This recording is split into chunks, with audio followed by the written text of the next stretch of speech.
পাচ্ছি না। তো সেই ক্ষেত্রে অবশ্যই কিছু ট্রিটমেন্ট লাগবে। তখন কি আল্ট্রাসাউন্ড করতে হবে।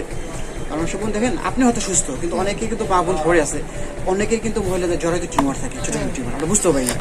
এই টিউমারের কিন্তু অনেক সময় বাচ্চা হয় না, যে মাসিক হয় না। আবার হচ্ছে অতিরিক্ত ফ্যাট, যেমন আপনার বয়স হচ্ছে 26, এই 26 বছর বয়স আপনার ওজন থাকতে 50 কেজি বা সর্বোচ্চ 55, তো আপনার আছে কত 66 কেজি, এখানে প্রায় 10 কেজি ওজন ওভার হবে। ওজনের কারণে এটা হতে পারে। তো আবার অনেক সময় মানসিক টেনশনের কারণে হতে পারে। আপনার ফ্যামিলিগত কি টেনশন আমি যাই না, টেনশন থাকলে বাদ দিতে হবে। হালকা কিছু তো আছে, একবারে যে নাই তা তো না। এই যে বিষয়ে আরেকটা বিষয় এখানে বলছেন, দেখেন এটা ছিল আপনার একটা হচ্ছে স্ট্রোক মিনস ফিউ ইয়ার্স, যে আপনার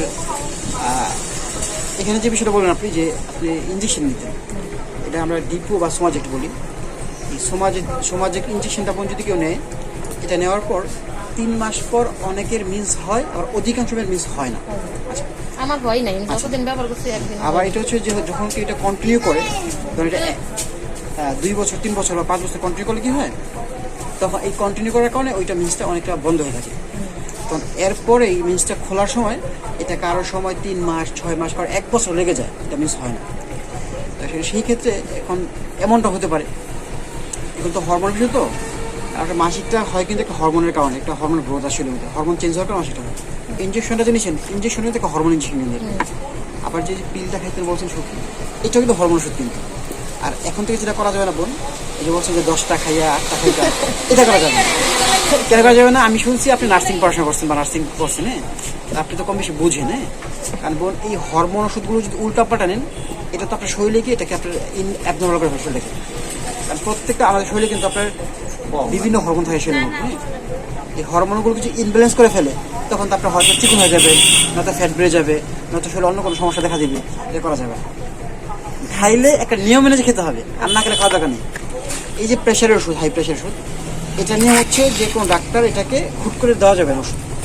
হাই প্রেশার ওষুধ খাওয়া ঠিক না, কিন্তু যদি শুরু করেন একটানা 5 দিন আপনি হাই প্রেশার ওষুধ খাবেন, আপনাকে মৃত্যুর একটা ওষুধ খেতে হবে। এটা কেন খেতে হবে? হাই প্রেশার ওষুধ স্টপ করবেন, বন্ধ করবেন, খাবেন, স্ট্রোকের ঝুঁকি বাড়াবে। আপনি খান না এক হিসাবে, আপনি শুধু মানা গেছে, এটা খাওয়া শুরু করলে এটা বন্ধ করা যাবে না, খেতেই হবে।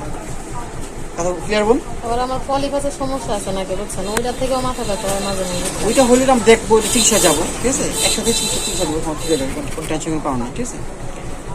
পলিপাসের সমস্যা দেখেন আমাকে দেখে, আমার নাক বাসায় সব ওষুধ বন্ধ রাখবেন, কোনো ওষুধ খাবেন না। শুধু আমি যে ওষুধগুলো দেবো এই 21 দিন, 21 দিন বলতে 21 দিন ট্রিটমেন্ট, আর পরে দেখতে হবে 7 থেকে 8 দিন, 1 মাস ধরে। আগামী 1 মাস পর্যন্ত আপনার কোনো ট্রিটমেন্ট দরকার নেই। আচ্ছা আচ্ছা দিচ্ছি, একটু হ্যাঁ, একটু 1 মাস পর, 1 মাসের মধ্যে যদি রেজাল্ট না আসে, তখন আমরা অন্য ট্রিটমেন্ট চিন্তা করবো। আপনি হয়তো ভাববো যেমন একটা রক্ত পরীক্ষা করে দেখেন, একটা আলট্রা করে দেখেন, এটা পরে যাবো, হ্যাঁ। আর যদি 1 মাসের মধ্যে রেজাল্ট আসে, তাহলে আপনার জীবন কারণে। আর প্রেশারটা বোন আগামী 5 দিন এইরকম একই টাইমে প্রেশারটা মাপবেন, একটু আগে পরে সমস্যা নেই। প্রেশার মাপার পর যদি মনে করি যে আপনার প্রেশার ভালো আছে, তাহলে বলবো যে কোনো ওষুধের দরকার নেই। আর যদি দেখি না 5 দিনের মধ্যে প্রেশার একই রকম কিংবা প্রেশার বাড়তি থাকে, তাহলে বলে অবশ্যই ওষুধ খেতে হবে। এটা ভয়ের কোনো কারণ নেই, বুঝলেন? আর এর মধ্যে আপনি যেটা পারেন, নামাজ পড়ার চেষ্টা করেন, তারপর হচ্ছে একটু আল্লাহকে ডাকেন, মাশাআল্লাহ। আর হচ্ছিল আপনার ওই টেনশন রিল্যাক্স ফ্রি থাকার চেষ্টা করেন। সেরকম দেখেন প্রত্যেকটা মানুষই টেনশন থাকে, আপনার আমার সবার। কিন্তু আমার টেনশন কম, আমি বেশিরভাগ আস্তাগফিরুল্লাহ সুবহানাল্লাহ এগুলো করি, ওগুলো ধ্যানে থাকি, তো টেনশন আমার মাথায় থাকে। আমি যা হয় আল্লাহ টেনশনটা কমই করি, তার জন্য আমার ঘুমটা ভালো হয়। জি, এই নরমেন্সটা বোন, এটা নিয়ম হচ্ছে কি, এটা কখন আমরা কোনো রোগীর 7 দিন করে খেতে বলি, কোনো রোগীর 14 দিন, কোনো 21 দিন টানা খাইতে বলি। তো আপনি যদি 7 দিন প্রথম সাইকেল খাইছেন, এটা বন্ধ হয়েছে কবে, বাদ দিচ্ছেন কবে? বলছেন না 7 দিনই খাইছি, খাওয়ার পরে শেষ হয়েছে কবে? আজকে তো 4-5 দিন হয়েছে মনে হয়। আজকে থেকে আবার আমি আজকে থেকে শুরু করবো শুটটা। এই শুটটা খেতে 3 সার্কেল, কয় সার্কেল? 3 সার্কেল। 7 দিন খাবেন, 7 দিন বন্ধ, 7 দিন খাবেন, 7 দিন বন্ধ, আবার 7 দিন খাবেন, এইভাবে 3 সার্কেল ওষুধটা খেতে হবে। এই 3 সার্কেল খাওয়ার আশা করি, যদি আপনার ভিতরগত কোনো রোগ না থাকে, যেমন হরমোনের কিংবা জ্বরের কোনো সমস্যা না থাকে, তাহলে এই 3 সার্কেল খাওয়ার মধ্যে আপনার মিসটা শুরু হবে, এটা আমি আশাবাদী। আর যদি এই 3 সাইকেল খাওয়ার পর সমস্যা ক্লিয়ার না হয়, তাহলে আপনি ভেবে নেবেন যে কোনো সমস্যা আপনার ভিতরে আসছে, সেটা ছোটো হোক বা বড় হোক, তারপর ট্রিটমেন্টে যাবো।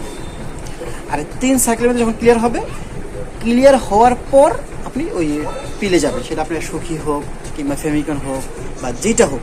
ওগুলা খাইলে মাথা ঘুরে অতিরিক্ত, ওগুলা মাথা ঘুরাবে না, মাথা যে ঘুরাবে না সেই শুধু মাথা আসছে।